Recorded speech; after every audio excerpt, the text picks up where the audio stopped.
Pero, matatawag ko rin siyang vlogger. Bakit ko pala nasabi yun? Kasi una, sa vision ko kasi nakikita ko na puro po kasi patayan.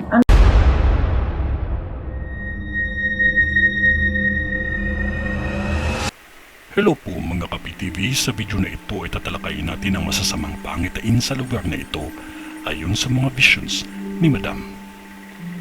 Pero kung ikaw ay hindi pa nakasubscribe sa aking channel, baka naman.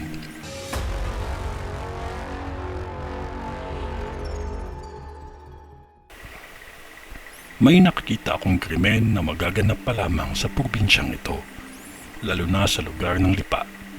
Huwag basta magtiwala kahit kanino. Lagi lamang maging maingat. Maging alerto ang mga residente dito dahil sa vision ko, may mga ilang krimen akong nakikita na magaganap pa lamang. Lahat ng mga taga dito, lagi lamang mag-ingat ang lahat. Tao lamang ako, hindi ako Diyos. Hindi din ako propeta. Kung ano ang pinakita ng Diyos sa akin ay hanggang doon lang din ang aking masasabi. Nasa sa inyo kung paniniwalaan ninyo ito o hindi. Huwag lamang nating kalimutan ang manalangin tayo palagi dahil Diyos pa din ang mas may alam sa lahat. Ito ay ang bisyon ni Madam sa Batangas. Sa ngalan ng Diyos Ama, ng Diyos Anak at ng Diyos Espiritu Santo. Amen.